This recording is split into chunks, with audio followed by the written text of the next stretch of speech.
Walk with me through the cellar door. A storm is coming, Red says.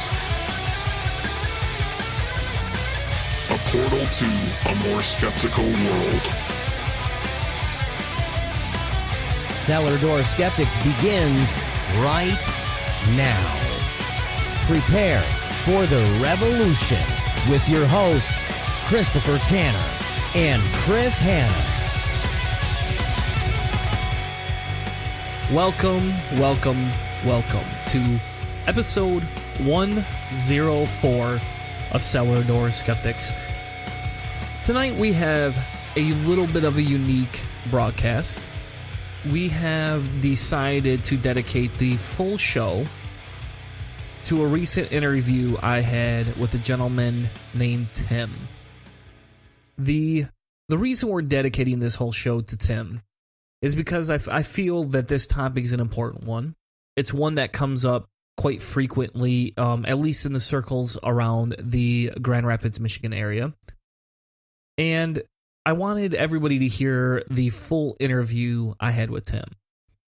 So to give a little bit of a background, I know Tim through the CFI's Living Without Religion group, and him and I have, talked to each other. We've seen each other at different events.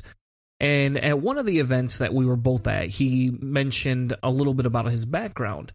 He was an evangelical Christian, spent a lot of time studying the faith, has a Christian wife, a couple of daughters, and we got talking and decided that, hey, it would be a good idea to talk about what it's like to lose your faith and still want to remain married to the woman you love, and B, how do you navigate that relationship? Well, the interview kind of blossomed, and we actually got into a lot of how he became an atheist, what were some of the reasons for it, and I just thought that this would be kind of a good throwback episode, and there was a lot of information Tim provided that I feel would touch the hearts of those listening to the show.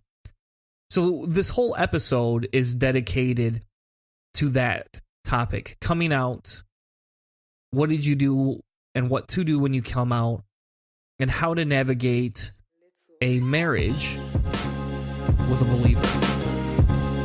Without any further ado, here's my conversation with Tim Postma.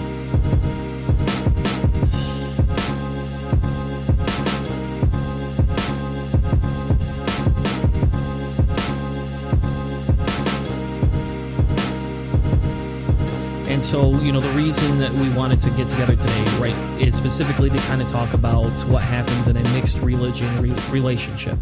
How long have you been married for? Wow. I didn't even expect you to ask that question. 18 years. 18 years. See, at least you remember. Do you remember your anniversary? Yes. July 31, 1999. There you go. See, that's how I remember the years. It's like, okay, what year is it? It's 2017. One more year than that. So that's good. That's a really genius on your behalf, right? 99. It's a very memorable year. Everybody thought Y2K was going to happen. Therefore, you get married. You'll never forget your anniversary. Never. There you go. Whereas mine, sometimes, I don't always remember per se, and I don't have the best ability for it. Now, legally, we're not married, so we had never actually have a specific date. But she likes to use the date when we met, which was in July. And I believe it's July. I'm going to say like 12th or 11th. There you go. And hopefully she doesn't listen to this because I'll get the cold shoulder for a month if I don't remember. So I have it written in my phone. That's what I usually do. I just set it up in my phone. That way it alerts me and I go, hey, honey, remember this is when we met. And it's like, oh yeah, remember what we did? Yeah. We stayed up all night talking. So, which is actually very truthful. That's exactly what we did. We were both out at the bar, had mutual friends, and then she came back to my house and we sat on the porch and drank more alcohol until about 6, 7 in the morning, and then went and got breakfast, and then we both called into work for the day. So nice. We actually did forget our anniversary this year. I mean, we did, the days just go by and like, today's our anniversary. Yeah. How many kids do you have? 2. So you have 2 kids. How old are your kids? 2 girls. They're 16 and 12. Oh, okay. So you had you waited a couple of years even before you got married, or before you had children. I got married a first time. Oh, and that lasted 8 years. Oh, wow. And I got married at 26 and was divorced at 35. but we didn't have any kids. So that was good because it was clean. And I was living in California at the time. And you moved back here? I moved back here. I was born and raised Michigan? here. I moved to California to finish college and graduated from Long Beach State. And it was like a giant 16-year working vacation. Living in Southern California is everything everybody thinks it is, except and it's super expensive for a reason because everybody wants to go there. Oh, I bet. So it was amazing and I loved it. But I always thought if there's an opportunity to move back to Michigan and the circumstances are right, I want to be open to consider it. And then I got divorced. The job I had didn't work out. So it's like, well, now I'm kind of single and, between jobs. So I thought, okay, I'm going to move back.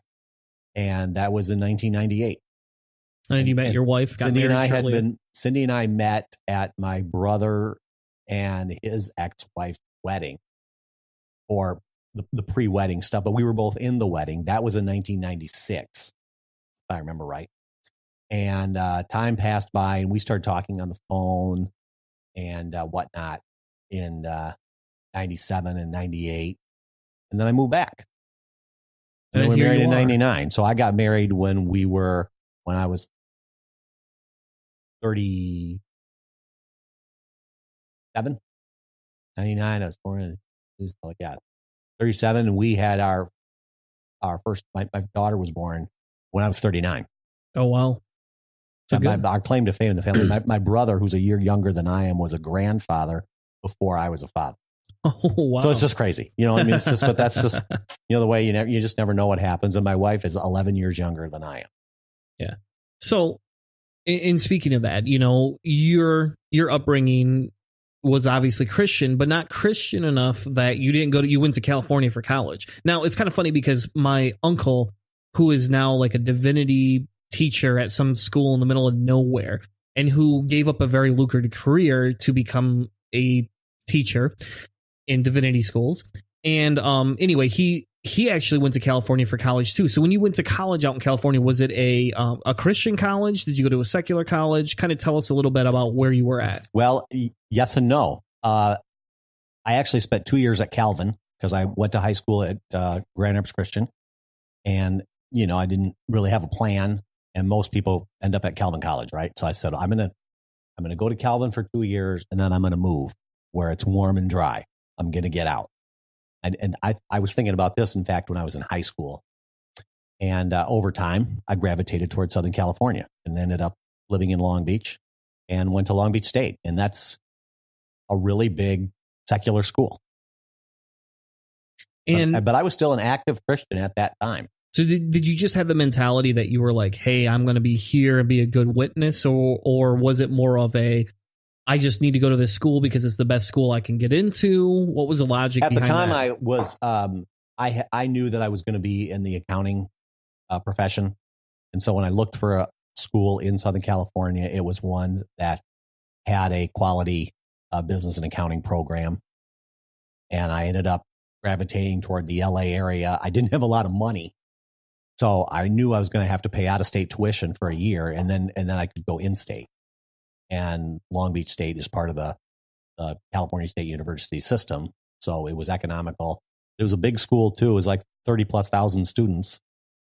So I wasn't really looking for a Christian college at the time because they were private and more expensive. I didn't care. I mean, my faith was really strong. I was raised in the church. I was active in the church. My parents went to church every week, and everything I knew was about the church until I was a sophomore in college. Oh, wow. I mean, I knew that non-church people existed because I had some friends and whatnot, but, I lived in Grand Rapids and, almost everybody is a Christian, but they're all like normal people too. You don't have to talk about it and you don't have to witness because everybody's the same. So that's the way it was.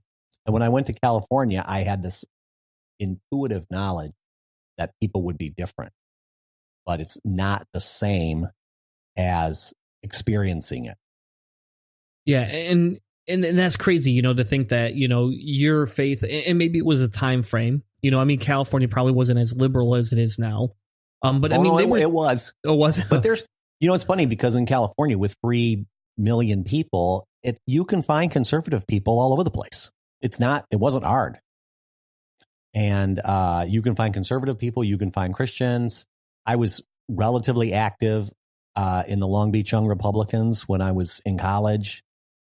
You know, you can find anything you want, any ethnic group, any person, because it's so big. Yeah. So what denomination did you grow up in? I grew up in the CRC, Christian Reformed Church, just like most people here. And when I went out to California, I got involved in the Christian Reformed Church. I ended up going to some other denominations during my time out there. It was mostly for distance reasons. In Southern California, there's not a ton of Christian Reformed churches.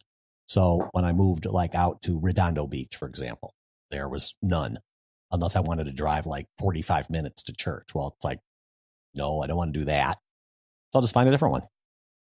Yeah. So in your faith then, so was any of your parents pastors, or did you have deacons in their family? I mean, how conservative are we talking? You know, my story is I was ultra conservative. Mm-hmm. You know, my dad was a deacon at a church. I went to a private school growing up.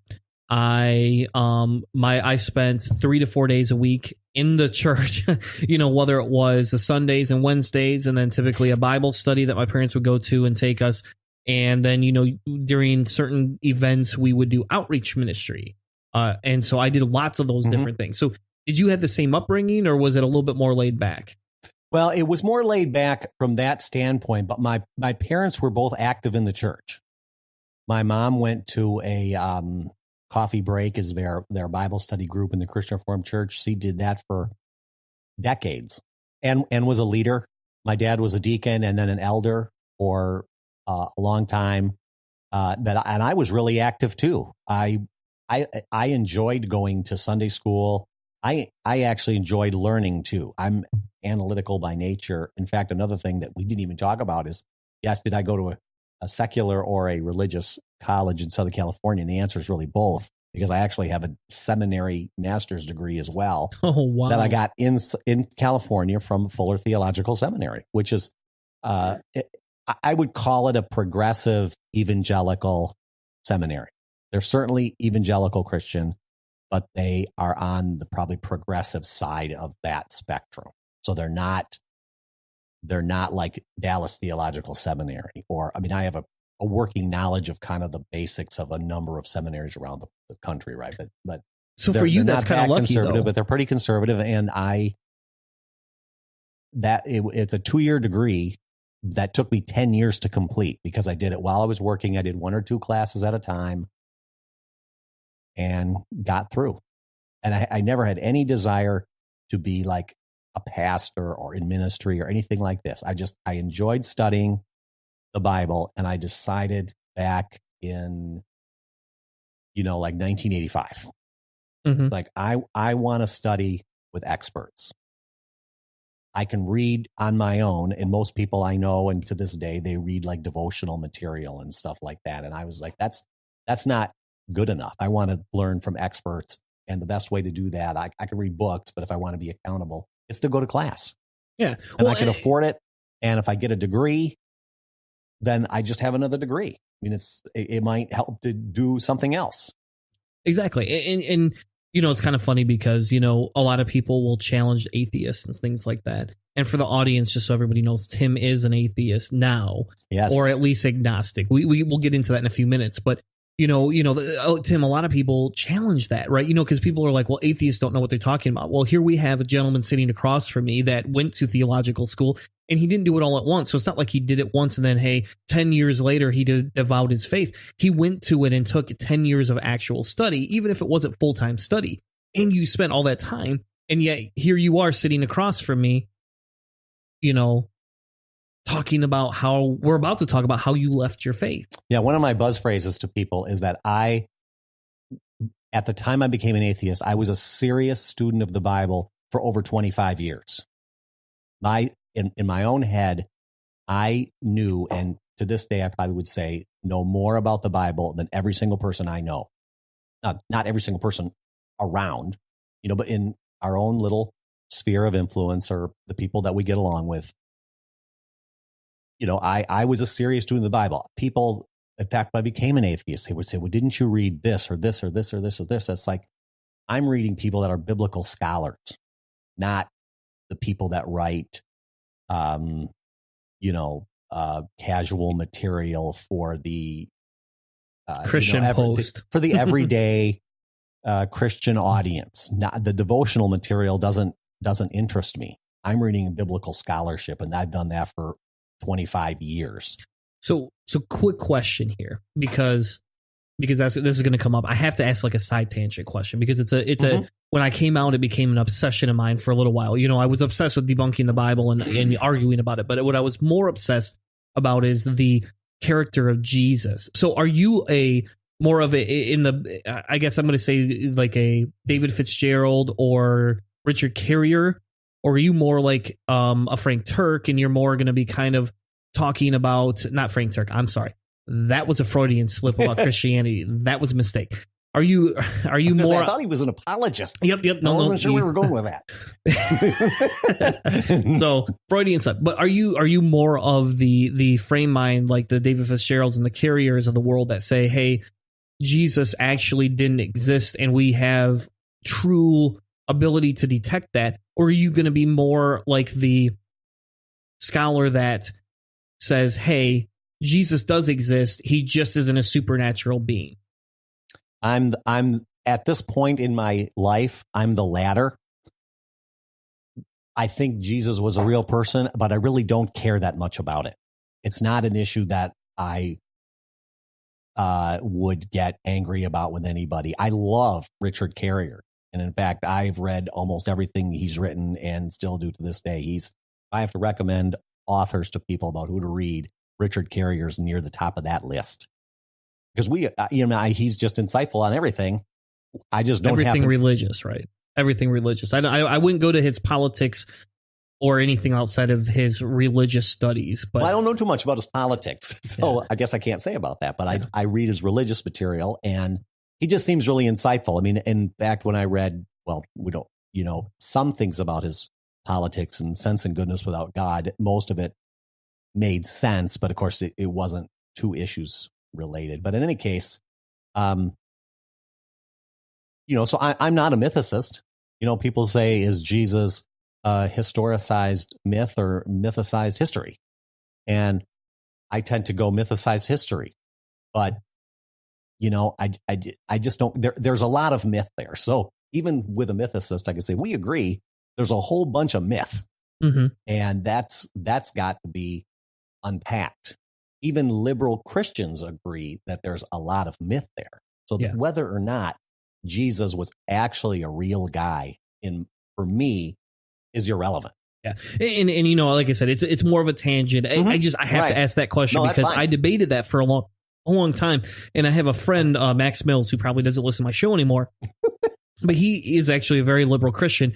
But he and I have actually debated the proofs of whether Jesus existed or not. Because again, when I came out, I wanted to not be in the mythicist camp because I didn't want to be categorized as the atheist that's a mythicist, right? I wanted to be categorized as an atheist that could believe in something but justify it through science. But I just don't find a lot of the scholarly articles that demonstrate anything about Jesus to be factual. I find Bayesian theory, and I find a lot of what David Fitzgerald presents as loopholes inside of the actual textual basis, just more factual for me. But I'm now in the camp, now 4.5 years later, I'm in this camp where I genuinely don't care about it. And I'm not going to argue about it any longer either. It's like, oh, you want to believe in Jesus? Merry Christmas, but don't use that as an excuse or an argument against me to say, hey, well, you now need to, that's why you're an atheist, is because, you can't accept Jesus exists. I'll even go so far as to say, hey, maybe a character existed that could be named Jesus, just in an effort to get you to stop using that argument against me. Right. And I'm the same way. If I were having a conversation with a Christian about things that I believe or don't believe and things they believe or don't believe, I wouldn't want to get hung up on whether or not Jesus existed, because there's so many other things that are more important to talk about. Especially, like we've talked about before, a lot of Christians don't know what it means to be an atheist. So it sounds like you grew up rather religious, Yes. I guess. So that'll be the best way to put it, right? You grew up rather religious. Yes. And, some of the a lot of the audience knows my story, knows that I grew up ultra religious too. So you moved back here. Mm-hmm. You came back to Michigan. You still were a Christian. Yes. And you met I was a still new an active woman Christian. and then got married. Yes. So, And she was not an active, she was a Christian and still is. Went to church regularly, but not, I wasn't active in the extra stuff that goes on in a church. So when, I guess maybe we're skipping too far ahead, but when did you first start even questioning things? I mean, was it a lot of people say it was a big progression, and some people say it was such a gradual procession. I can't even tell you when the first time I ever started to disbelieve. And a lot of people do say the same thing too. If you think about it, politics, we'll talk about your political views will shift first before your religious views will shift, and their political views and how you see the world change enough that you go, hold on a second, maybe my religious views aren't able to encompass some of that. And I can remember, when I was a kid, one of my first turnoffs for the church actually was the anti-gay stuff. I grew up Baptist, and for me, the anti-gay stuff was just infuriating. I didn't understand why anybody couldn't just love who they wanted, and what was wrong with a little butt sex here and there, right?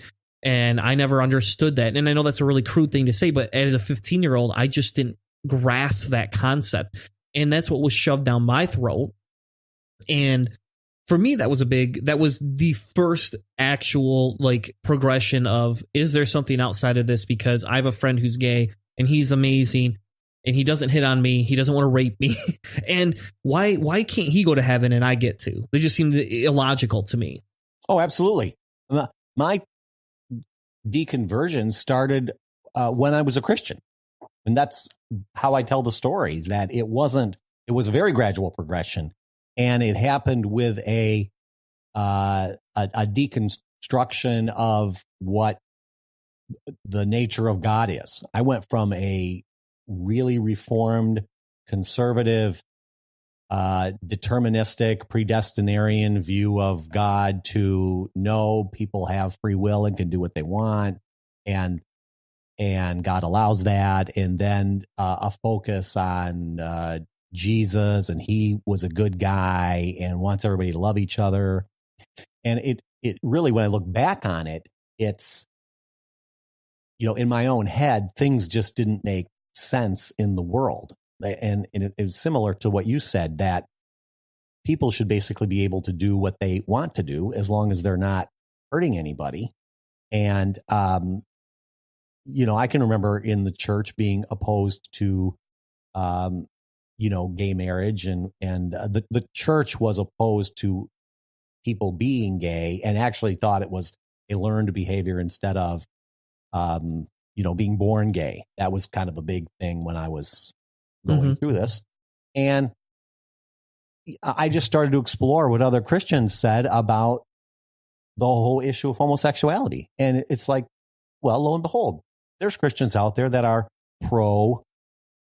I mean, there's gay pastors that are, running churches, and they're writing books. And so I read their books. It's like, well, okay, I don't have to believe anymore what I was taught about homosexuals, because there's other Christians that believe the same thing. In fact, that's one of the, I don't want to say it's a tactic, but one of the things that I talk about, if I'm talking with Christians about different issues and things that they believe, one of my go-to things will often be, there's other Christians that accept whatever the opposite position of what you do is. So it's like, you don't have to get rid of your faith to accept a more reasonable position. Like, one of the big conservative Christian problems is evolution, right? Oh, yeah. And I accepted evolutionary science as a Christian. Oh, and wow. a lot of Christians do. And so if I talk about that and with somebody and they say, well, evolution is just another religion, I was like, well, it isn't, because it doesn't fit the definition. That's like one thing. But another thing is, I say, there's lots of other Christians out here. They're part of your in-group on religious matters that do accept it for really good reasons. So You can hang on to the other stuff that's important, but just be more reasonable as a science person. Yeah. So those are the kinds of things that started me down the road, being an analytical person by nature and wanting to understand what the Bible was all about. So thinking through different issues.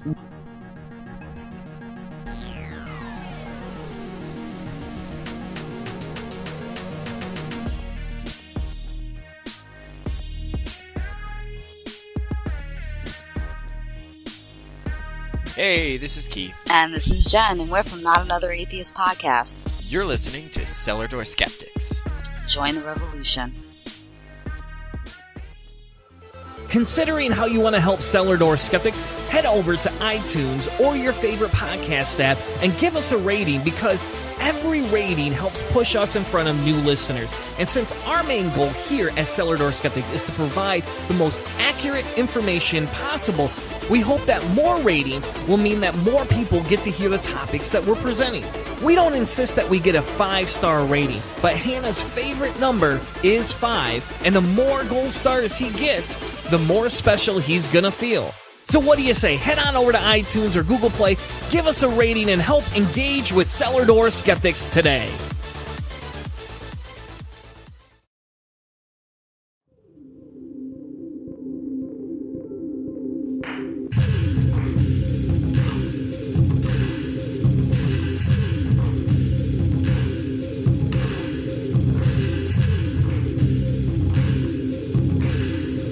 This is Daniel from the Country Fried Free Thought podcast. I hope you enjoy Cellar Door Skeptics as much as I do, as they help us prepare for the revolution.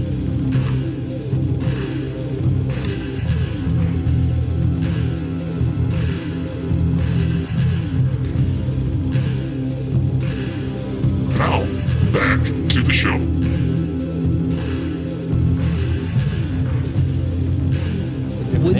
When was that? So if you got married in 99, you were still an avid Christian. You came back to Michigan. It took before that. I mean, I changed my mind on biblical issues that I was raised in many times. You know, when I grew up, women weren't allowed to hold certain offices in the Christian Reformed Church. I mean, I was part of the generation where that was a big deal. And I can remember, reading about, men going to Calvin College and like deciding whether or not women could be, in leadership in the church. And I was like, first of all, how do they know anything? I mean, I know some of these guys and I know more about the Bible than they do, which was very common. And every church I went to is like, I know more about what's going on in the Bible than the elders do, but they're running the show and making spiritual, in air quotes, decisions. So that didn't make any sense. And then I would just read and find the Bible verses that said women do other things, especially in the early church. That, of course, changed when men took power in the Catholic Church and didn't want to do it anymore. That's another little early church history digression. But I changed my mind because other Christians held the same more liberal view that I thought made sense. Do you feel that maybe it was a California thing? Do you feel going to California helped liberate some of those ideas? And it certainly did, because of exposure more than anything. And this is why I'm so big on diversity. And like when my 16-year-old daughter's thinking about going to college, I'll give a shout out for this too, that picking a college that has diversity in whatever it is, hopefully ethnic diversity, but even spiritual diversity or any other kind of diversity, like economic, is amazing. You don't get the awareness until you have the exposure. You can read about it all day long, but you're not going to understand diversity until you get exposure to it. And that's what happened to me. Growing up in white West Michigan, my friends in Southern California were Asians and Hispanics, and they're all different. And a lot of them were Christians. Some of them were active and some of them were inactive, but it was all different. But when I went to seminary, these are theologically intelligent people that believe different things than I did. So it's like you just can't bowl them over with sound bites. Like they can have a conversation about it. Mm-hmm. And they're super nice people. anyway. You know, I mean, I remember having a great conversation with an African-American woman about, you know, what the experience in the African Christian church, which is different than the white church. So it was certainly that was part of the process, the exposure to diversity, that there are other Christian views out there. Which is kind of, you know, one of the big arguments, you know, that I have. And we'll get into the parenting thing here. I know we promised everybody we talk parenting, but, you know, one of the big things I have is that, you know, I don't like my community sometimes because my community isn't very diverse. And, you know, it's a bothering thing for me. But, you know, even growing up, I was constrained away from that. We didn't have those type of communities where it was a diverse, you know, my church was 99% white, you know, people. And the few minorities that went to the church typically left rather quickly. And you know, the funny thing, though, is it's that exposure thing, though. Once you expose other people to other cultures, you know, like my kids have friends of all different races, and my kids have not once really even asked me what a color of a skin is. And they don't unless you're taught that typically.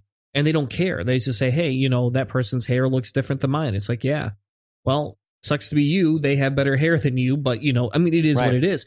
And, you know, it's kind of funny because, you know, my children just don't. It's a different environment now, right? I don't regulate certain things. I don't worry about certain things. They've gone to some rallies with me. They've been to different events where we've definitely been exposed to Christians, and and we've been to other rallies. We've been exposed to minorities and different people that think like that, and they don't see that. And maybe because they're younger, but they don't see that. But that exposure is what's amazing, because, you know, my daughter has a friend who's the same age as her, who has grown up in the church, and we openly speak about same-sex marriage in my house, and they know my position on LGBTQ, you know, laws. My kids, I that was actually before I got into the whole atheism thing. I volunteered very heavily in LGBT groups to help that, because that was one of the reasons I left, because I felt very guilty about that growing up and how I grew up.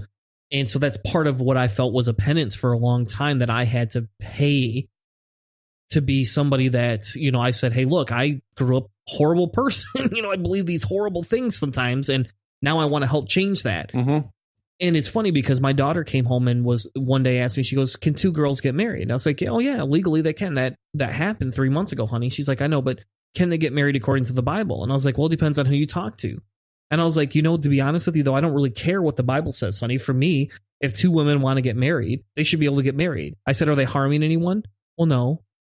Okay, well, then why can't they get married? And my daughter she goes, well, so if I wanted to marry a girl, that'd be okay? I was like, yeah.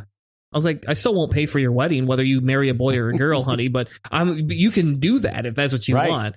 I was like, I'm not paying, but I'm all for that, and I'll support you 100%, and I'll be the asshole that goes and yells at. And she's okay. Now, did you say you're not paying either way? Oh yeah, I'm not paying either way. Okay. I don't care. For me, it doesn't matter. I don't want to pay for the wedding. I'm cheap, man. I'm not technically Dutch, but you know, a lot of me's pretty Dutch. You know, I grew up very fiscally conservative too. Well, I am as Dutch as they come for the most part. So you're not paying for your daughter's weddings either, then? Well, or is it a wife thing that says, hey, hold on a second? Well, no. Well, if we go down that road a little bit, what I want to do is come up with a dollar amount and say, here's the chunk of change. You can do whatever you want with it. If you want to have the biggest wedding party ever and it's gone in one night, that's on you. If you want to spend half of it and save the other half and whatever, that's on you too.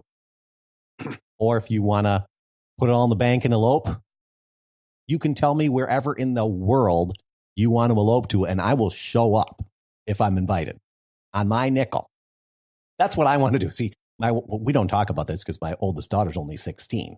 So I don't know what my wife would think, but being kind of a pragmatic and, you're thinking in advance, right? Yeah. And I want there to be a financial lesson in the mix too. Like if all of a sudden she's got, let's say it's $10,000, it's like, that's a lot of money. Oh yeah. And now it's not your money, it's my money. Now I don't really want to spend it on a wedding because it's my money. I'll spend your money all day long. We have that all the time now too. So that's kind of my thought on that. I'd like to push the money in their pocket. So let him buy a house. I agree with you on that one. So let's jump ahead a little bit. Again, we still are talking about your coming out and your deconversion and your process. And so I'll be honest, it is a lot more rare to see somebody that A, has a lot of divinity school training, and B, somebody that has spent a lot of time studying that to come out as an atheist. And I don't know if you're an atheist specifically. We haven't talked about that. Personally, again, on my side is atheism is just a belief. Agnosticism is, a knowledge claim. And so for me, I can interchange the two and not worry about it. But a lot of people are very pragmatic about it. I completely agree with you on the term definition. And I hear a lot of people that interchange them and what I would say incorrectly. So, yes, I am, and I hear people say I'm an agnostic atheist. So they cover themselves in the knowledge and the belief part. And I would say that too. I don't get a chance to have a lot of conversations with Christians about these things. We can talk more about that a little later. But if we did, of course, getting the terms defined the right way makes sense. But yes, I am full-blown atheist. I do not have a belief in a God. Nor do you want one.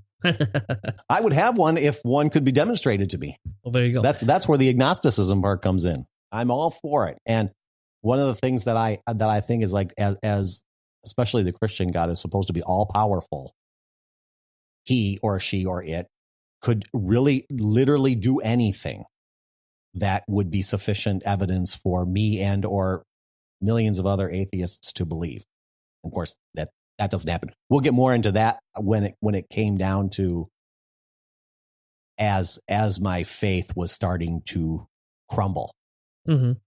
So you're at this point, right? And you're starting to lose your faith, and you're still going to church this time, and you're still, in the belief set, and you've been remarried, you've started to have kids now, and now you're starting to, dissect, your different Christian beliefs. So I'm going to ask a kind of an off-topic question for a second. Does your wife share some of the more liberal Christian views that you did at the time, or was she even at that point more of a conservative Christian? To be honest with you, I don't really know. We don't talk about Christian beliefs. Even before you were an atheist? No, never. She has a, and I don't want to say this in a negative way because a lot of people have this. I would say that she has a simple faith. She believes and she gets comfort from the belief. I'm guessing that she prays and that gives her some comfort to some extent. But I don't see her reading biblical material. I don't see her reading the Bible. So, and I think she's content with that. So maybe she may have conversations with people about biblical content that I don't know about. But we never really talked a lot about things that people believe. And in fact, when I was going to seminary, one of the things that was important to me was most people don't want to have a conversation. They want a soundbite, right? So I tried to get good at giving knowledgeable sound bites, right? If somebody, I wanted to be like the go-to guy. If somebody says, I don't really understand, what does the Bible teach about this? My answer would always be something like, well, there's this range of opinion, because there wasn't one opinion there isn't about anything, right? It's like, this is what I think, and for these reasons, but other people think something else or something else or something else. It could be any topic at all about, homosexuality is a popular one. But you could talk about economic topics, just anything, but we didn't talk about too much religious stuff, before we were married or after. Yeah. So which is okay though, right. That's okay. That's 100% acceptable. My wife and I don't, kind of do the same thing. I'm an aggressively out atheist. My wife and I don't typically talk about a lot of those things. We do talk a little bit more politics, and some of that is because we agree, but a lot of times she doesn't like to talk with me because I'm a pretty opinionated person. I have a podcast, for Christ's sake, Right. So when did you actually start to decide, hey, I don't feel I'm a Christian anymore? Is it Well, how many years ago? I mean, it's 2017 for the future audience listening. Over 4.5 years ago. It was January of 2013. That's when everything went away. I mean, God was disappearing over, probably a year or two before that because there was nothing left. It went from like caring about Jesus to then there are people that believe that God is this mystical force and this personal force, or God is love or karma. Yeah. And I thought, well, some people say God is love like an adjective, like God has this quality of love, but some people think God is this quality of love that people share, this emotional thing, because and I had to get to that point because the stuff about God in the Bible is all terrible. We'll talk more about that as part of the after process, but pretty soon there was nothing left. And I literally remember sitting in my bedroom sometime in January in 2013. And in fact, I was doing more reading of, I always got to back up a little bit, get my train of thought. I always read people that disagreed with me. This is even while I was a Christian. This was what helped me change my mind about theological topics. Like if I just read people who I agree with, what if they're you're in an echo chamber? I remember when I was a kid thinking, how do I know that I'm right about something? Well, I don't. And then as a teenager, I realized I'm part of a tiny Christian denomination. How do I know that we got it right and everybody else is wrong about something? How do I know that we're right about every single thing? Well, this is how it started me reading and learning about various things that Christians believe, like, infant versus believer baptism. Well, I changed my mind on that. It was one of the Christian topics I changed my mind about. Well, the Bible teaches believer baptism and infant baptism. Well, that's made up. And they find Bible verses to support it, but it's still made up. Yeah. So I'm going to change my mind on that. And, why can't women do things in the church? Well, because Paul says certain things some places, but then, of course, there's these other places where women actually do those jobs in the church. So, well, that makes sense. I'm going to change my mind on that. So this just happened over time. And then, of course, pretty soon, there's nothing left of the God of the Bible anymore. It doesn't make any sense. And so I started reading what people think about prayer and studies on the effectiveness of prayer, and realize, well, those studies show that it doesn't do anything. It makes people feel good, but there's no tangible evidence that praying any more or any less than anything does anything. And people's prayers are all, and this is a phrase I like to use even today, they're all ordinary and ambiguous. Nobody prays for impossible shit to happen because it doesn't happen. They can't pray for that. Unless you're like the gentleman for Jeremiah Bannister who keeps praying that his daughter is going to resurrect herself. There is that crazy guy out of Detroit, but outside of him, there's not very many people. Well, but nothing with any kind of a tangible, measurable result too. I mean, like how many people pray for being safe when they travel? Well, it's like, geez, how 98% of the people that drive on the road or more don't get in accidents. So you're not praying for anything. When I talk to Christians, well, in the limited time I would say, you pray for something impossible to happen. And I have this like laundry list of nonsense things, like pray that all the guns will shoot flowers, or pray that they'll all float up in space, or pray that every single person with cancer will be healed immediately. I mean, these are all things within the realm of an all-powerful God easily. They're not hard. but yet they don't exist. Would I do those things if I was God? All day long. But yet you don't see any of that. Right. And of course, then the reason is, well, God's a mystery. Well, that's like not a reason. That's like when you have to like default to a non-reason. Well, your argument is terrible. Then you should rethink. I've done that before. It's like if I don't really have a reason, I got to rethink the argument. So these are the kinds of things that they started happening as God was disappearing. I started reading things about prayer, And I remember reading Richard Carrier's Why I'm Not a Christian. And his reasons for not being Christian are similar, a little bit different than me. But, I also started to think through the problem of evil. It's like, why does God let natural disasters happen? And Christian apologists always want to default to, well, he lets people have free will. And it's like, yes, but that's a terrible argument anyway. But let's say we let that go. Mm-hmm. What about natural disasters? What about, tsunamis or earthquakes or any of those other things? It's like, would I stop them if I was God, I knew it was coming? Would you stop a kid from being raped? How about that? For me, that's the biggest argument. Right. And it's not about, I get sick of this whole argument of evil thing. And I think we're tangenting a little bit here because you can keep me on track. Yeah. Then. We're tangenting a little bit here because I agree with you, and it's like, for me, it's the same thing. I don't understand why God would allow child rape. I don't understand why that's even a possibility. And for me, that's a big thing. For me, I just sit here and look at it and I go, okay, hold on. If God's all powerful, why would he use that as a tool to get people to follow him? That seems like a shitty or crappy tool. That's a crap tool to use for people. Now, going back to your story, though, because I don't want to usurp your time here, you're starting to see all these things crumble. You're starting to see all these things.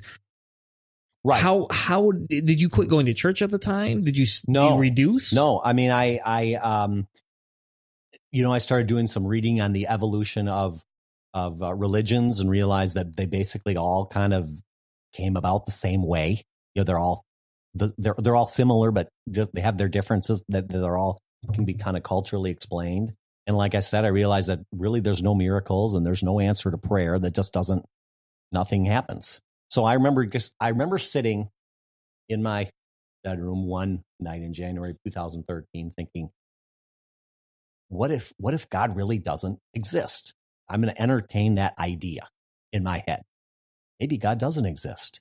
And then it was less like, now everything makes sense. It was like a light switch. It was just like, ding, instead of trying to explain all of these things around what kind of a God could exist where all these other things make sense, they still don't. That's what, defining God as like a metaphor, that was like really all that was left, because like evil's a problem, answered prayer is a problem.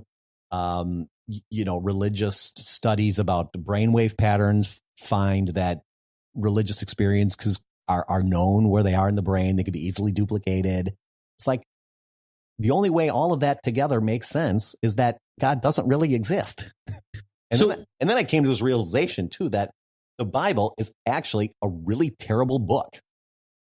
And I want, in fact, I tell people that, a lot of Christians think that we don't read the Bible. In fact, I realize this about atheists too, is that atheists know, as I was reading atheists as a Christian, I started to realize atheists know more about the Bible than Christians do. And I didn't even have to agree with them all. They just know more. So as you're moving through this and you're moving through this point, what do you have like a day in mind that all of a sudden you said, hey, I stopped believing? And how did your wife take it, or how did your kids take it? Did you hide it, or was this something that kind of came up? There's kind of this 2-week time period where I just had to get my mind around it. I had already done enough reading that, I could answer the question, like, what does this belief look like? And I could say something like, well, you don't believe in Santa Claus, or you don't believe in mermaids. And that's, for me, religion is the same way.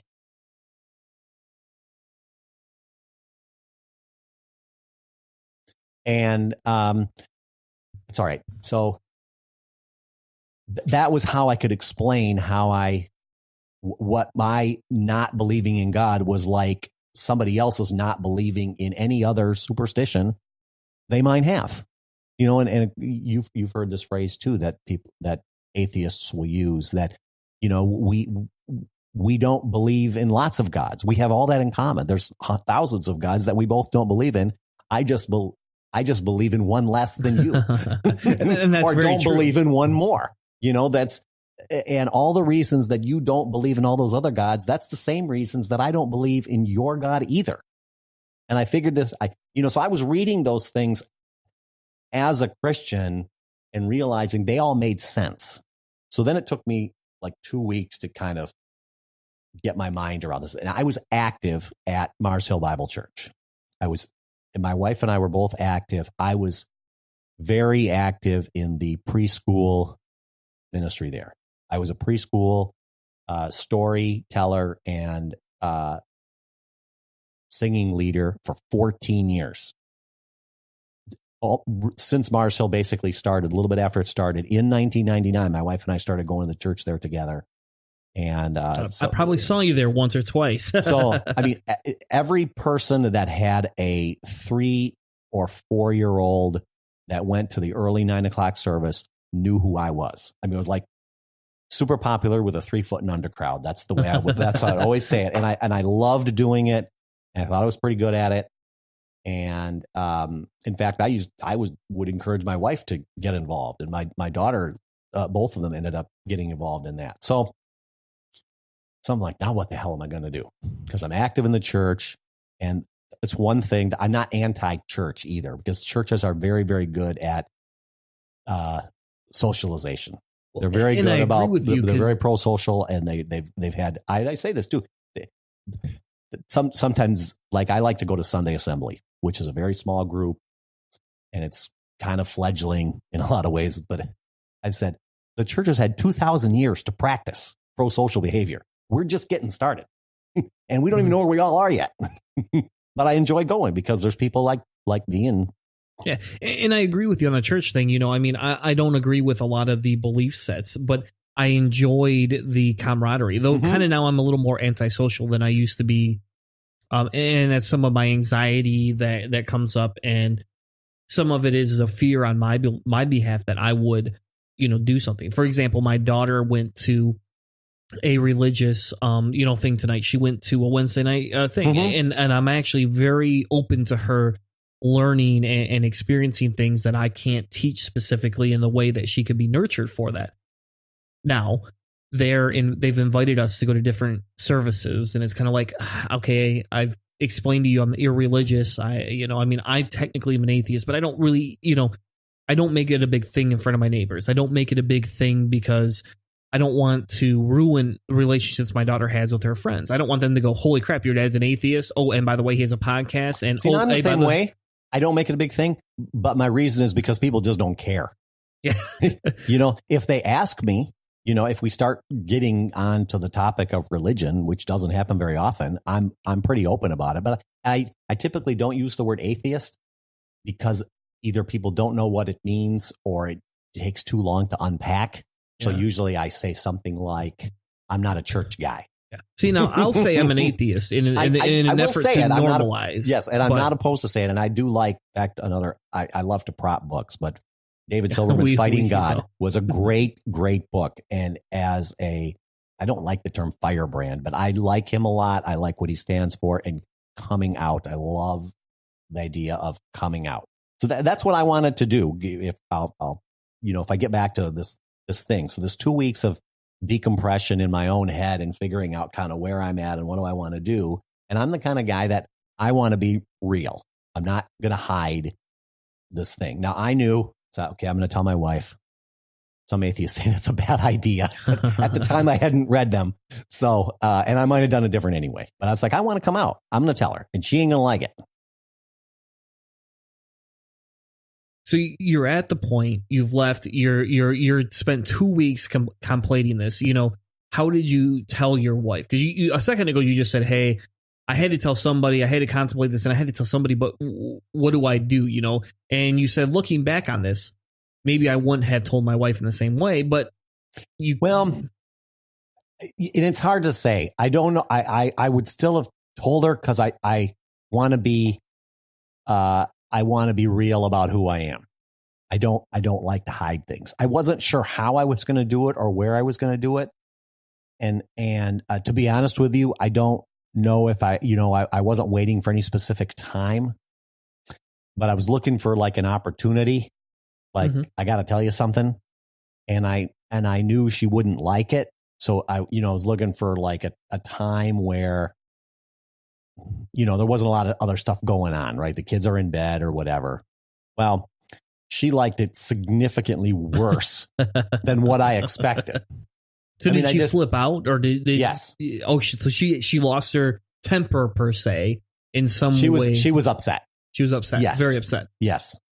And then called virtually every person we know. Wait. So you came out. Yes. And you told her. Yes. And then she decided to tell everybody how does else. this happen and what happened? And instead of talking through it, we talked about it. We talked through it a little, but I mean, she was, the more I talked, the more upset she got. I mean, because she, it was just like this whole, we were married as a Christian couple. We had our kids, dedicated in the church. We were both in the church, active in the church. She didn't really know how it was going to play out over time, and I really didn't either. Well, when you get married, big thing just crumbled before our eyes. Well, because when you're married, it's not like you guys ever expected, hey, one day I'm going to no longer be a Christian. You never thought, no, you don't expect that. Maybe I'm going to lose my faith or something like that. You don't expect those type of things, right? Especially when it's the majority, and that's what people do. And the funny thing with that is that you come out, all of a sudden it's a big shock to her. And I don't actually blame her reaction, because not at all. Fairness to her, when you look at this, right, and you kind of look at the overall situation, you pulled something that took her whole foundation out. Right. It's like, it would be like if you came out and said, hey, all of a sudden you're like, I'm gay.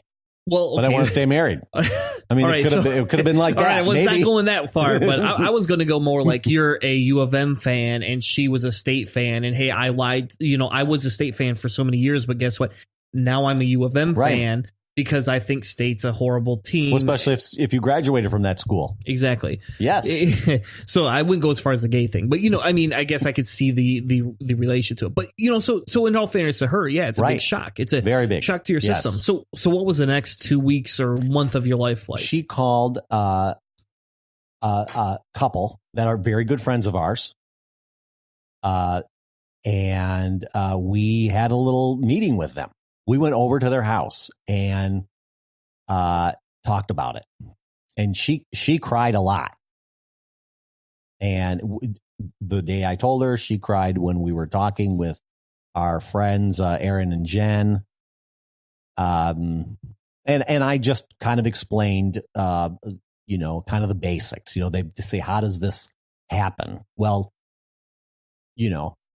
it seems like it was very sudden, because for them it's like you're an active Christian and you go to church every week and you're liked in the church and you're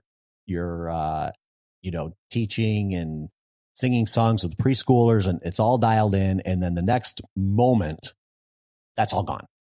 It's like all broke away. How does this happen so suddenly? And of course I have to deconstruct all that and say it didn't happen suddenly. It happened over 25 years. Well, how come you didn't talk about this? If you were having doubts, how come you didn't talk about this with anybody? And the answer is because there is nobody to talk to. Like we said earlier, it's like, I know more about the Bible than every person we know. There isn't a person to talk to. Oh yeah. And it's kind of like, that's the thing. I mean, and I was in, we'll talk about that in a minute. I was in a men's Bible study group. We talked about, we would read books and talk about what does the Bible think about these things and how do we interact with it in our Christian life and stuff like this. But nobody is studying biblical scholarship. Nobody's reading about evolutionary psychology of religion that I know of. Your Bible study probably loved you. I'm interacting with people. I said, I am interacting with people. They just happen to be in pages. They're not real people in front of me because there are none of those people. So I'm reading all of these others. I said, you can read them too if you want. I said, I'll recommend books all day long. In fact, one of the guy we talked about earlier was Bart Ehrman, another guy. I love and recommend all of his books that are about all the bad stuff that's going on in the Bible. There's all kinds of lies, all kinds of changes. Christians are not immune to it. They did it all the time, made stuff up all the time. That's kind of my little advertisement for what we talk about all the problems of the Bible later. But if we don't, then that's the soundbite. But and we'll clip your soundbite and I'll post it out there. Tim says, read Bart Ehrman. So yes, and Richard Carey both, and they don't even like each other to the best of my knowledge, and I recommend them both. Yeah. So, but yeah, we talk about these things, and this is my soundbite with people is that this didn't take overnight. It took a long time, and I'll give you the reasons. And we talked about it. It's like, this is what I think, that there isn't a God thing that exists. It's like what you think about Santa Claus or other religions or mermaids. And that, which I did not know at the time, that's offensive. Christians don't like hearing that because, and of course I found out later, that's just the indoctrination. Anything that you say that is, a slight or a negative against God is personally offensive to them. It's kind of like if we were to sit here and say, hey, Jon Snow is not the chosen one and should have died 2 seasons ago, that you would have Game of Thrones people petitioning my show to shut us down. They'd be like, hold on a second, what did you just say? Right. He's not a Targaryen. He's really a Targaryen. Hey, what's up? I'm Steve Hayes.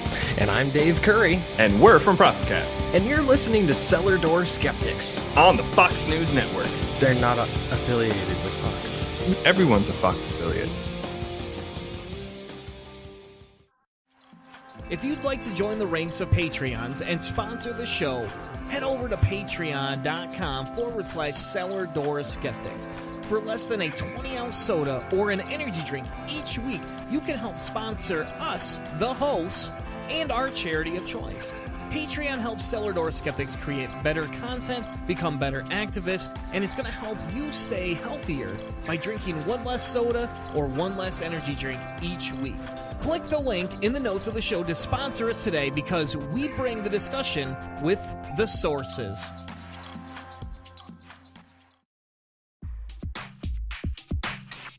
This is Matthew the Apostle from In the Name of God, the podcast, and you are listening to Cellar Door Skeptics. Now, back to the show. But so did you, after you did that, did you go to your Bible study? Did you talk to your Bible study about this? Was this anything that came out in the church? Oh, so you made a big public thing about this. Well, Cindy, my wife, was telling people. She called my mother and told her. She told everybody in her family. So I was wanting to come out. I didn't have a plan, but I didn't want to be in the closet either. But I didn't have to come out. Because she outed you. She outed me to everybody. So now I'm out. As far as I know, to every single person that's in both of our families knows. I don't know if that's actually true or not, because nobody talks about it. But yeah, they all knew. So I was part of this men's Bible study, and I went to the next group like a week later, and Aaron and Jen, who that's the couple we talked to, and this was 4.5 years ago. They're still very good friends of ours to this day. In fact, I really had no negative fallout at a personal level from becoming or becoming an atheist. My experience has been pretty positive. My experience in the church was positive, and coming out was, except for the having to explain it to people and people getting offended. But yeah, I went to this men's Bible study and told them, and I'll never forget this. A really good friend of mine, who is still a friend of mine to this day. We were just at a Monday Night Football gathering this week watching the Lions. He was sitting right next to me at this Bible study and started to cry when he found out. And wow. I mean, that was just like, I never would have expected that. That was part of the process that I didn't have exposure to at that time, was what is going to be the reaction of the people around you when you tell them, and how to prepare. I didn't prepare for that.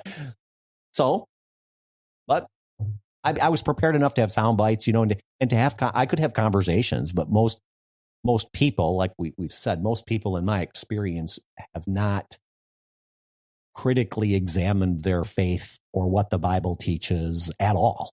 They've gotten watered down sermons from ministers with fluff about how to be nice people. Of course, then when everything disappears, because Christians think atheism is a thing, and then you have to tell them it's not anything. So now you have to now you have to discover what your ethical system really is. Where is it, and what is its foundation, and how does it make sense? And that's all. We could talk about secular humanism too, any old time, and going down that road. But yeah, so that took place over a pretty short period of time. I went to lunch with Cindy's brother, had lunch with me one day, and I really don't know what the motivation behind it was. It was more for his own personal comfort. Like, he didn't know what an atheist was. You're not going to leave the family, are you, or anything like that? And I was like, so they were more concerned you were going to divorce his sister than they were actually concerned about your faith. I'm not something like that. I mean, it was just a practical kind of a conversation. He just wanted to get a feel for does this mean anything else for me that is going to affect the family at all? And I said, well, no. So I don't have any plans to change anything. In fact, I continued to be the worship and storyteller at Mars Hill for a little while after that. Now, because friends of ours started to find out, another woman who happened to, very good friend of ours, in fact, her husband was at this same Monday Night Football gathering that I just mentioned. We're still friends with them after 4.5 years. They happened to have a child that was in preschool at that time. He was hearing me tell Bible stories and sing songs, but she knew now that I was an atheist, so she told Mars Hill Bible Church. Oh, so now they know, right? Now, part of me wanted to be kind of bothered by it, but I really didn't care, because it's like, I don't really care who knows. It's not that big of a deal to me. Now, then we had a conversation. Mars Hill called me on the phone one day. I remember this at work. Can we have a conversation? I was like, sure. We can talk about anything. Well, I knew what they wanted to talk about because everything was happening really fast. And we just came to this understanding that it's probably not a good idea for me to be doing this. Part of it's political. As more people find out, they're just going to be pissed. Because how can you have an atheist tell Bible stories? So it's like, well, because every Bible story to a 3 and 4-year-old has 3 lessons. Share your toys, listen to people that are older than you, and help people. So every single Bible story I ever told to a preschooler had one or more of those 3 lessons. And all of the songs were happy songs about being nice people. Pretty straightforward stuff. But I can see them being upset about, you don't believe anything. You're just telling it to them. So, but we came to a nice understanding, because they were like, you can't, it's not a good idea to do this anymore. I was like, yeah, that's cool. I could have still done the stories and the singing part, the prayer part. I had a partner. I told her, and she was very nice about it. And so that part I'm really not comfortable with anymore, doing the prayer thing. So can you just do that? Yeah, sure, I can do that. So we got past that, but it wasn't very long. The worst part was my daughter. She at the time was 12. And she had just started wanting to do, they call it large group at Mars Hill. She started wanting to do that with me. And I was looking forward to it. And she was going to work the sound system while I was up on the stage. And I had to tell her a week or so, maybe 2 weeks, for sure less than a month after she started doing it, I had to say, Haley, I'm not going to do this anymore. And that was literally the worst thing I've ever had to tell her, because I couldn't tell her why. So and she cried. Would Mars Hill have continued to let you do that, though, just for that specific situation? Could you have gone to them and been like, hey, this is a daddy-daughter bonding thing. I'm actually not going to teach you bad things in church. No, not really. They had really wanted to make a change, and I was comfortable with that. I was willing to do it. I liked doing it. That was my motivation. Is like I enjoyed it, but the content was still superstition. Like I know that it's superstition, but I'm telling the kids that it's real, and their parents want me to tell them it's real. And so that must have been hard. That was very hard. And I would have done it for some period of time. I didn't I didn't have a plan for all this. It's like, this is happening, like the waves are crashing into the beach, one after the other. And I'm kind of on the fly. The hardest part was though telling my daughter, like, it's time for me. I had to be like ambiguous about it. It's time for me to move on, to not do large group anymore. And we were looking forward to doing it together. And she cried, and I couldn't tell her why. At that time, I wanted to, but it's like I didn't have a plan for that and Cindy was even when we were, when she was mad at me, she didn't want me to tell the kids, and I was like, I'm not planning on doing anything. Now that we're talking about this, that was one of the things that when she was angry, was asking me, what are you going to do? Are you leaving us, or are you going to tell everybody, or, everything. It's the whole shitstorm, right? So it's like, how bad is it? And I was like, there's no plan for anything. My plan is business as usual. You just believe one less thing than they do. Right. I go to work every day. I'm still a good guy. I'm still the parent, still love the kids, still love you. I just don't have this God thing. That's just not like a real thing anymore. For you, at least. Right.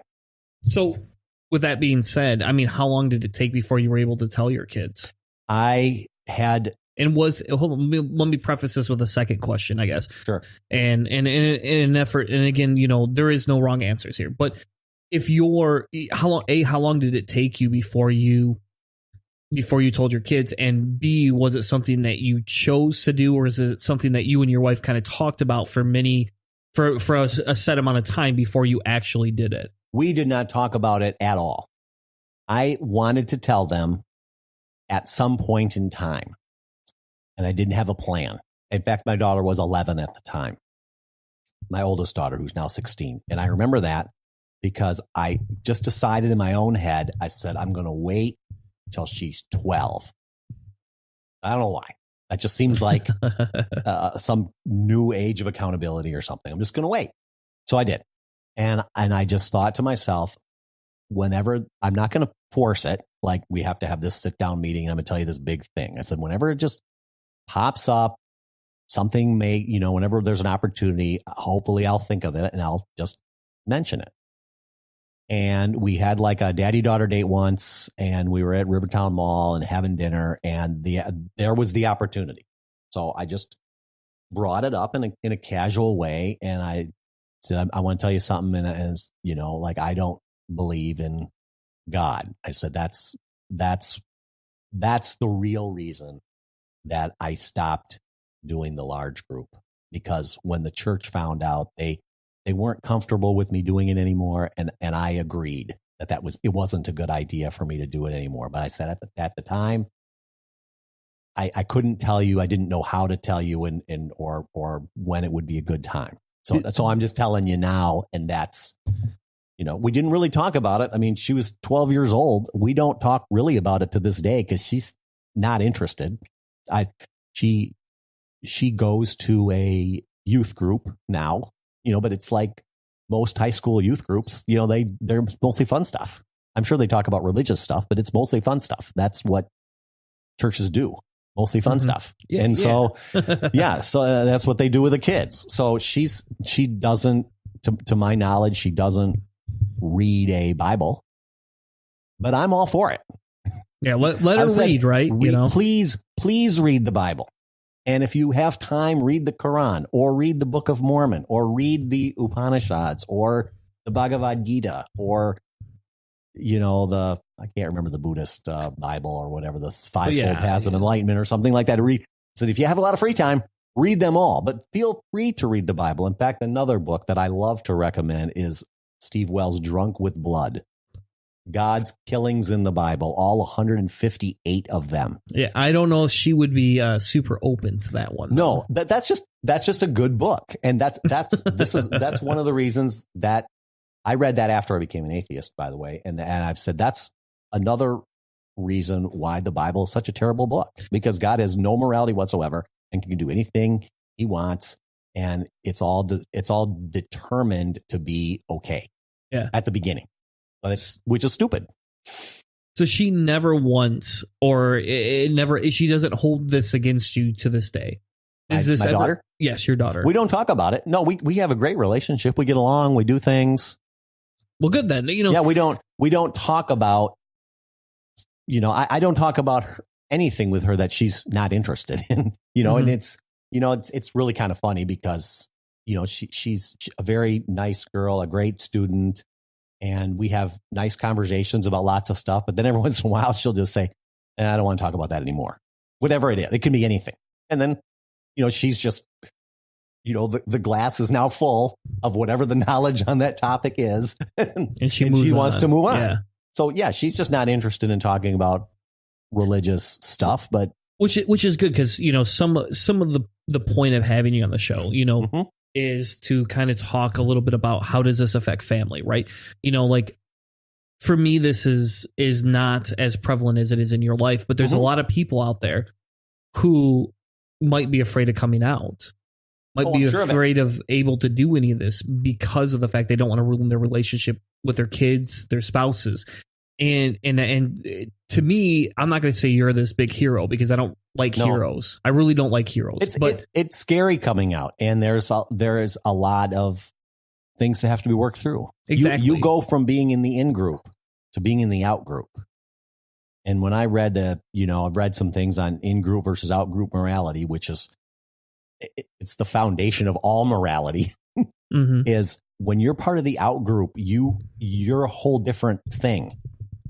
You're not part of the in group anymore. I mean, there's lots of groups that overlap and stuff like that, which is, can be really interesting because it's like you're still the same guy. You still do all the same stuff because you don't have this one thing that's a really, really, really, really big deal. Even though it may not affect your day-to-day life a lot, you're not part of our group anymore. Yeah. So how about your other daughter? Same thing with the other daughter, kind of similar situation. You have two daughters, so yes. Yeah, I mean, at the time she was only 7. So we didn't talk about it at all. And I really, as time has gone along, I've had less of a plan with her. I told her when we were driving in the car when she was 11. So I didn't have this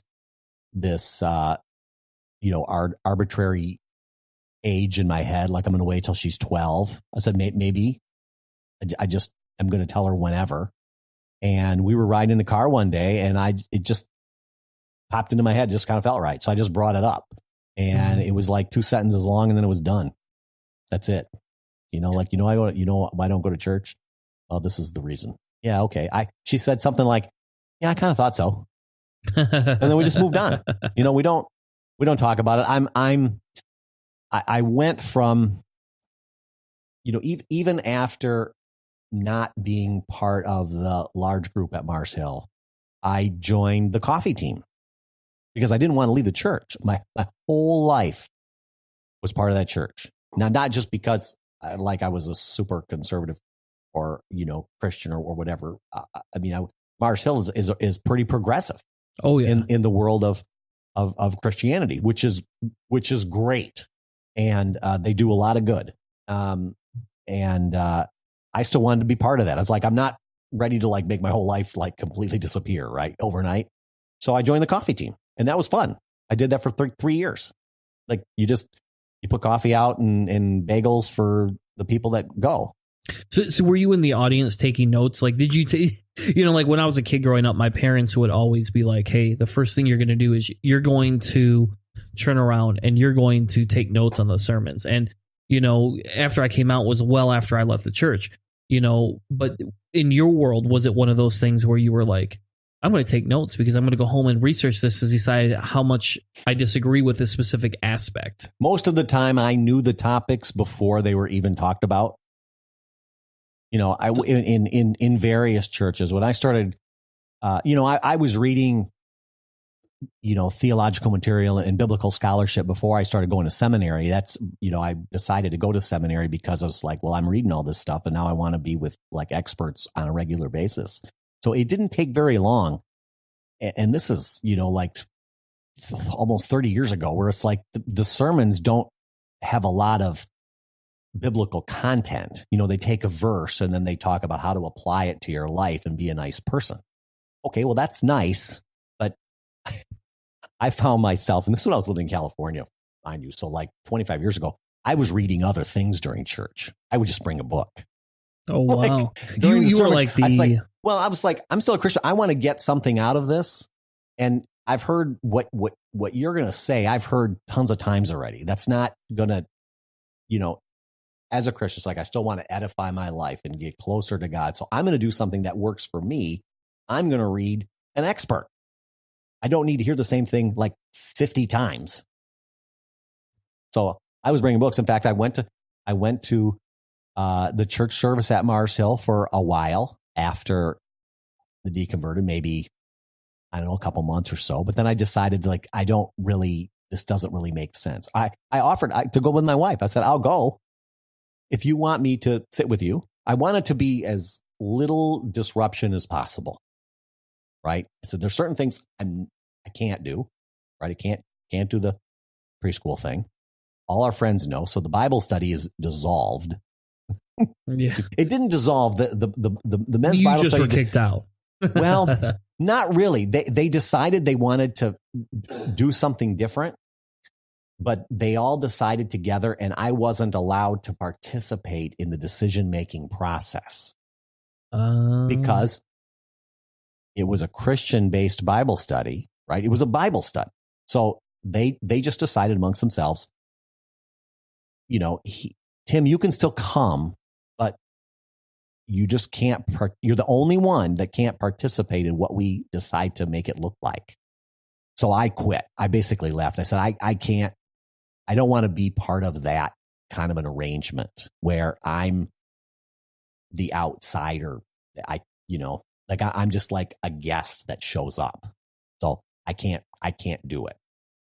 I mean, would they have allowed you to make your own comments to kind of give your opinion on it? Or I don't know. I was kind of afraid of that. It's like I don't really know what my purpose of going is. If you want me to go because you just want to evangelize, you don't need that. I don't need that. It's like if you want to have a conversation about a topic, and I say this day, it's like my mom, in fact, she loves what I call drive-by evangelism. She likes to hand me a book. And the content of that book I've already read on numerous occasions, right? It's like I've said that to her too. It's like, do you read a book about whatever this is like 5 times? You read the same thing 5 times? Well, no one does that. I said, that's right. I don't either. Yeah, I don't need that. If you want to talk about a topic, that'd be great. I would love to have an exchange with you about whatever it is you want to talk about. We've had a few, but not too much. She mostly just wants to hand me books. But so yeah, the Bible study was like, it just, it's like, I'm open to having a Bible study about anything. I'm willing, I just wanted to go and participate in the conversation, but no, so that had to go away. And they continued to meet for a little while. And then after that, it kind of went away. And we had been friends with these people and in church and part of Bible studies for 13 plus years, long before any of us had kids. And now all of us have kids, and some of them are out of the house, and not mine, but a couple others are in high school. And that was really, really one of the good things that didn't go bad was that I still have all the same friends. My family we still get along great. Everybody knows we still have basically all the same friends. We all get along great, do stuff. You must have like a big reserve of patience that you just you withhold until you get into family type situations or something like that. You're like, okay, I know what I want to say here, but you're gonna smile, clap them on the back, and say, "Hey, I'm glad you believe that." That's how I see you as an individual. Like, I have a hard time doing that. Like I've refrained. My wife has actually helped me refrain quite a bit. In some of the stuff that I would normally say per se to my relatives and stuff like that. Because, like with my immediate family, for me, that's always the hardest, because they'll say things like, I was telling you a story before the show, about what my father said about his son who's black and how he wouldn't get shot. Like, it's hard for me not to say those things. It's hard for me to sit in the family room and hear my dad say things where it's like, well, yeah, I don't understand why they need us to give affirmative action. It's like, I get why you say that, Dad. I grew up listening to the same thing you listen to, but I don't agree with you. And it's hard for me to do that. You must have like the patience of a saint. Well, I don't know about that. I hope I'm pretty patient. Others might say I'm not too patient. Maybe my kids would say I'm not patient enough. I don't know. But I don't engage with people if they're not interested. That's kind of the way I kind of roll is. And see, and I'm on the opposite side. I over-engage, I think. When I go to family events and they always pray. And it's like, okay, I'm going to tolerate the 30 seconds of fluff and, help everybody when they travel and help everybody that's not here today. And then it's over and we're back to being regular people again. Yeah. But they just, because they're all comfortable in their part of their in-group indoctrination superstition. So they all are. So we've kind of gone through your journey now. So we've kind of gone from beginning, close to the end. I mean, your journey's not over. You're still alive. You're sitting in my living room breathing. You're drinking water, but you're still alive. Yeah, that's unfortunate, but I am drinking water. You are drinking water. So you're not dead right now, right? So the conversation doesn't ever have to stop. But we haven't gotten into, we kind of left it where your wife was angry with you. Mm-hmm. And I'm assuming 4.5 years later, A, she hasn't divorced you. Nope. And B, she probably is not that angry with you in terms of your whole overall life. She may still be upset with you because of your non-Christian views. Yes. But she obviously... She doesn't like that. That still bothers her. But she's obviously not angry enough with you that she's divorced you or even proposed it. Nope. Or made you mad enough to propose it to her. Nope. Which is kind of, when we look at day and age and we look at, what happens in life. And a lot of times when two people, especially if you look at a Christian, and Christians, if they believe they're unequally yoked, will divorce. And the Bible, you could correct me if I'm wrong, sure, but I'm pretty sure the Bible says if you're unequally yoked, you shouldn't be with that person, but you should also never get married again.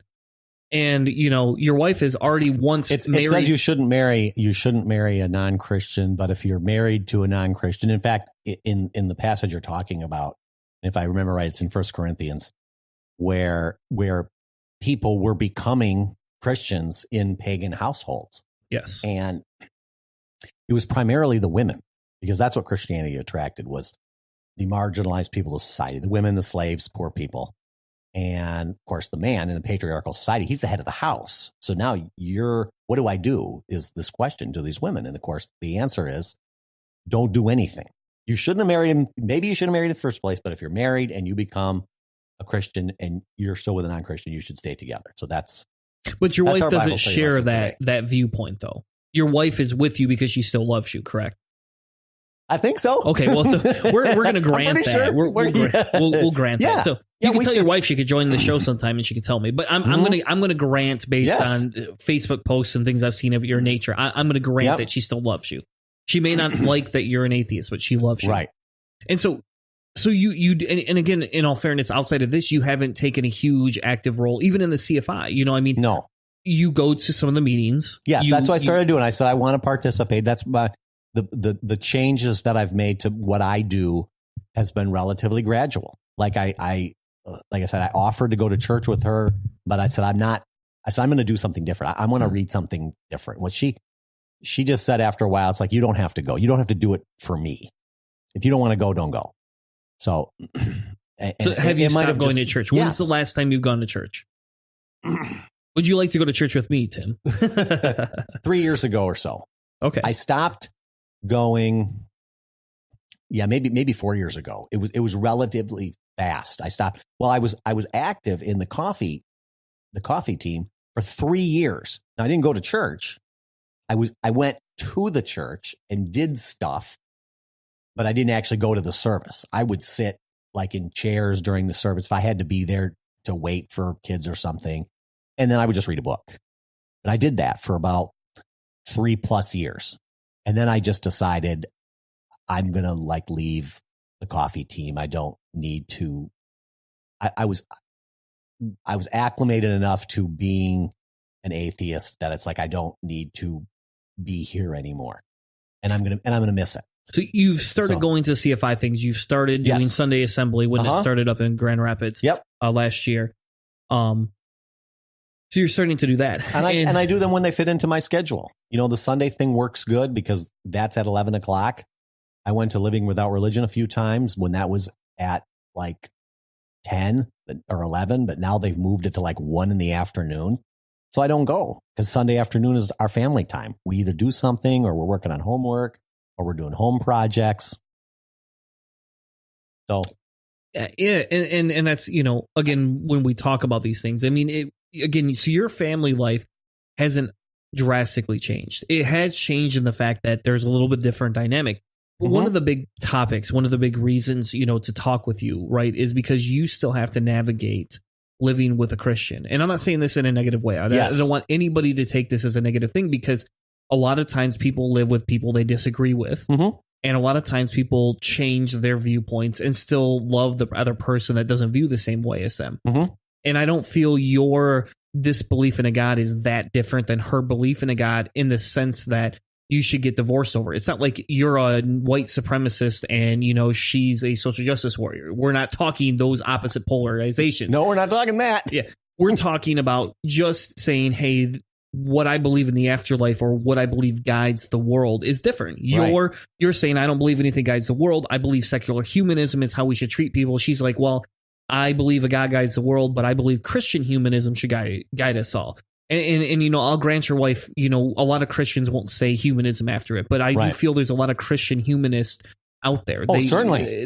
That in reality, if we actually stopped and empathized with Christians and took apart all the other gibberish that goes along with it, you would find that 80% of the Christians, at least in America, are humanists. Well, that's why I advocate reading the Bible, because what happens, what I think happens is you go from becoming conservative and fundamentalist to becoming more progressive and liberal as a Christian, and you turn into a secular humanist. That just happens. And you figure out that there are other Christians all along the path that all believe these things that you're turning into.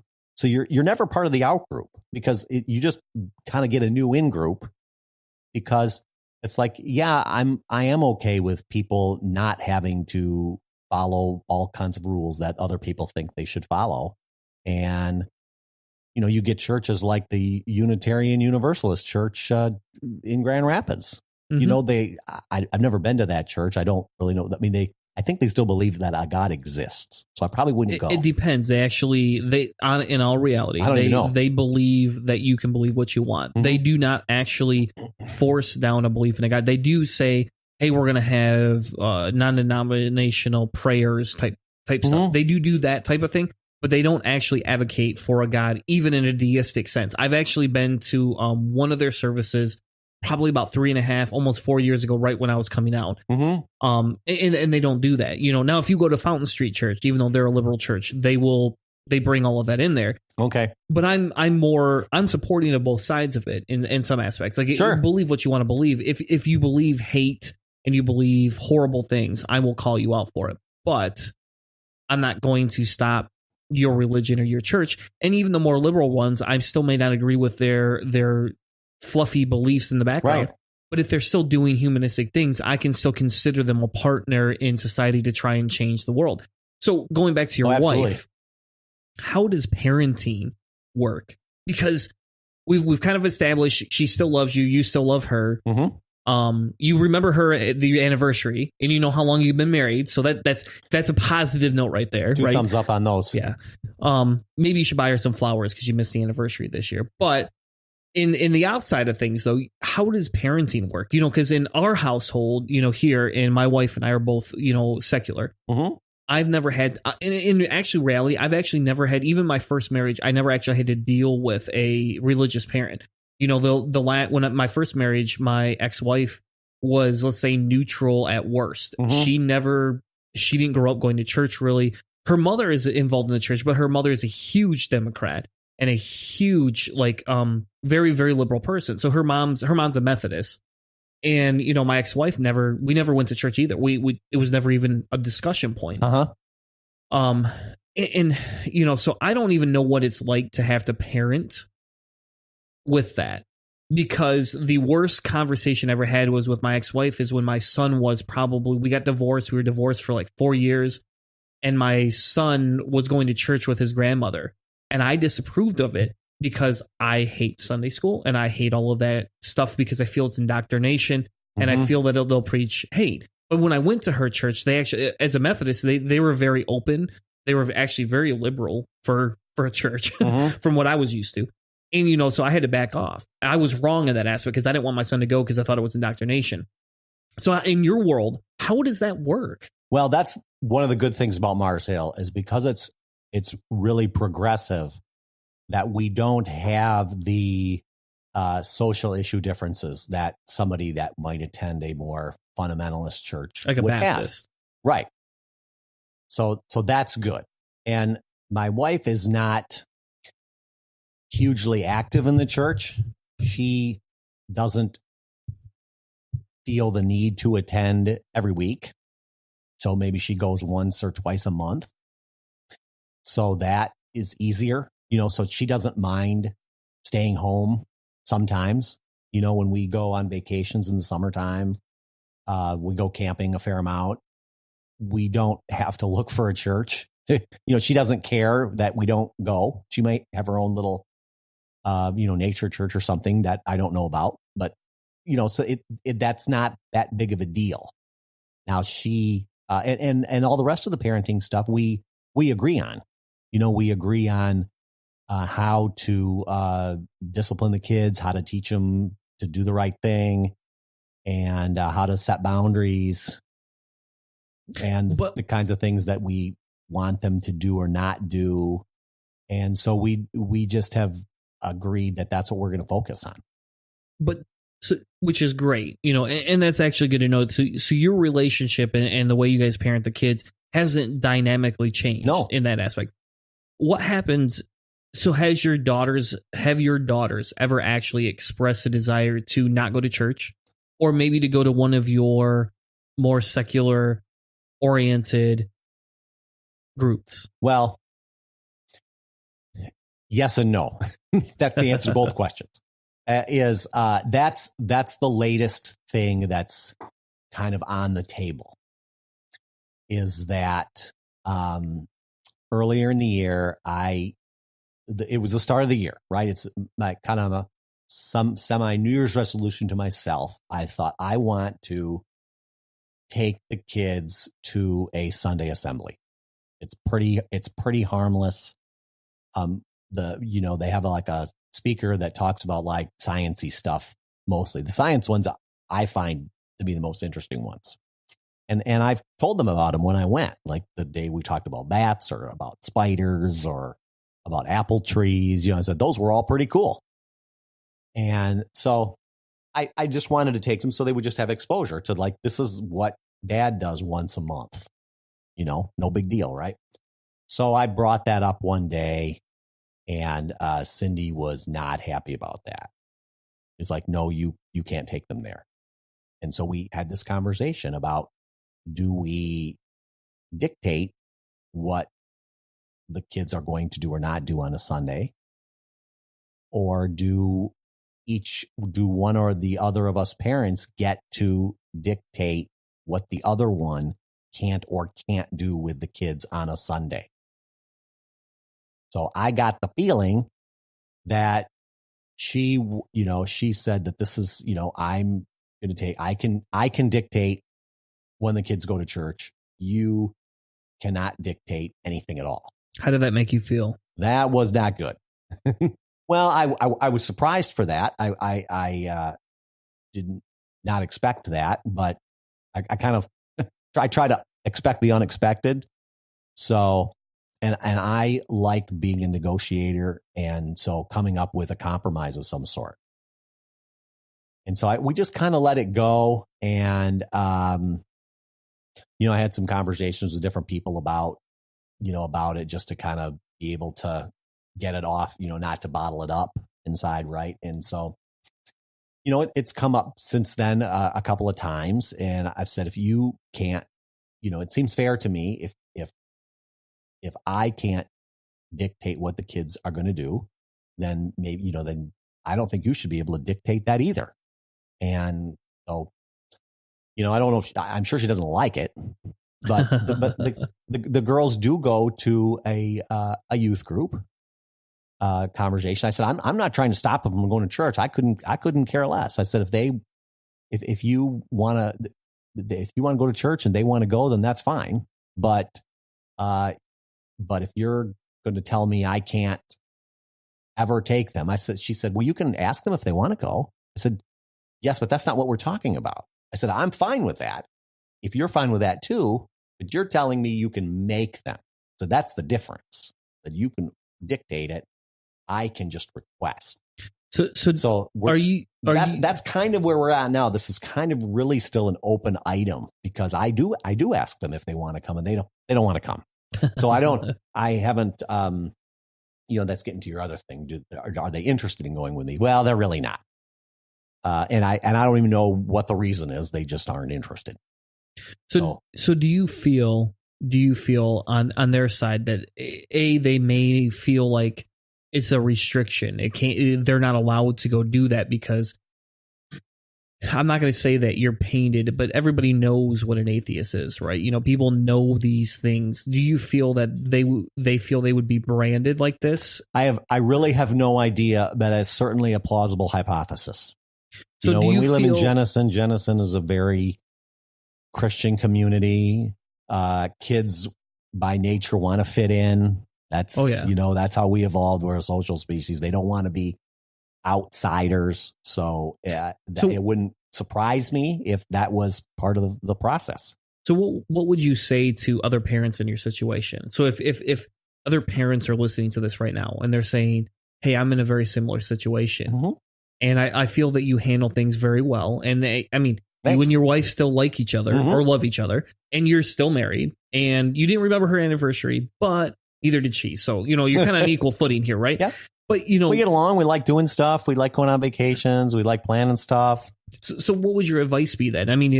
If you had to say, as an outsider, and we'll just say, hey, this is 20-year atheist Tim, mm-hmm. what would you say to a parent that has newly come out as an atheist, that has to deal with working together with another parent on the religious issues? My first thing would be, even before that, would be, please find a way to come out. I would never want to force that on anybody, because everybody's got a different situation. But the more of us that are out, the better off the world of secularism is going to be. So please come out. So now we'll get past that. Primarily, just be patient. Focus on the common ground that you have, because really, for the sake of argument, nothing else changes. I didn't want anything else to change in the marriage or anything, or in the house. And I was still basically okay with the kids having church exposure, because I know most of it's fluff. Now, am I a little bit nervous about the indoctrination part that comes along with Christianity? Yes. Do I wish they would read the Bible? The answer is yes, I do, but they probably don't. And I know that they like the group. These youth groups are fun. So I would say, just first be patient. Don't try to change the whole family dynamic. Focus on what's working, and try to keep as much stuff business as usual as possible. And if you're going to make changes in your own life, to do more secular things, hang out with more secular people, get involved with different groups. Like, I'm a pretty social guy. I like doing things with people. Then just take your time. So if we were to bring your daughters in tonight, so let's say your daughters were here and you were to ask them, do they at least in this world in the world that you've helped, build for them and the images you're helping, do they at least have a positive image of what an atheist can be? Do they understand the difference between what somebody like a Ken Ham makes atheists out to be versus the humanistic side that I won't say all atheists, because I don't agree all atheists are humanists, but what a lot of secular people strive to thrive within the humanistic aspect? I hope so. I don't think they have a lot of exposure to atheists because, it just is something that, we don't talk about nothing. It's like, I don't talk about all the other gods that I don't believe in. So I don't really talk about any of them, really. I talk about, we talk about like science. I like science and math. And so those are the kinds of things at home we talk about, or we might talk about, like psychology as it relates to whatever it is that they're thinking about. Like once in a while we might talk about like a business marketing thing. So then what business psychology topics might come up. Those are the kinds of things we talk about. So I would hope that they would think an atheist is just a normal person. Yeah. Just a normal person who wants to be a good dad and run a good business and have friends and drink one beer a night. One craft beer, maybe two. Yeah. and have friends and, try to keep a nice house and just be normal. Yeah. That's just, that's the way I roll. We don't really talk about religion very much because it's just not a thing to talk about. Well, cool. So I like them being interested in like everything. Yeah. Well, again, Tim, thank you very much for joining us tonight. It was an amazing conversation. Thanks for having me, Chris. For any of those listening, if you want to reach out to Tim, message us in private and we will send you Tim's contact information for anybody that wants to talk with him. Sure, anytime. So, thank you very much. Thanks a lot.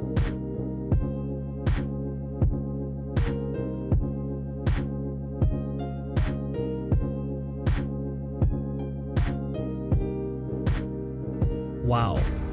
That was a lot of information. I really wanted to share the whole story. Hannah and I talked about this, and we kind of talked about breaking this up between two different episodes to see what we could garner from this. And I just felt the whole story warranted its own episode. It's interesting. This couple, they have to raise their kids together. They have to remain married together. And above all else, they love each other. And the neat thing is they're trying to work their marriage out to work together the best they can, even though neither one of them believes in the same thing.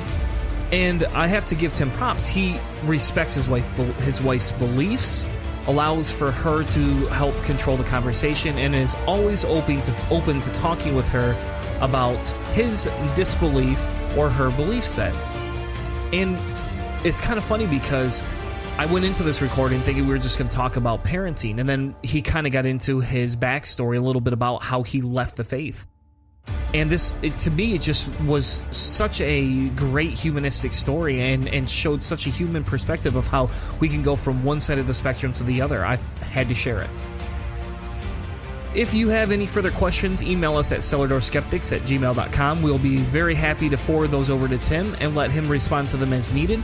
Next week, we'll be back with another amazing show talking about safe delivery options in Michigan. And it's not what you think it is, folks. But we'll be talking about what's been going on and how many lives that have been saved through this legislation. We'll be talking about CRISPR with Hannah's new update. We'll be talking guns. And we might even get to the science behind a new set of clothing with electronics in it. Thank you very much for joining us tonight. Have a great night, everyone, and we'll see you next week right here back on Cellar Door Skeptics.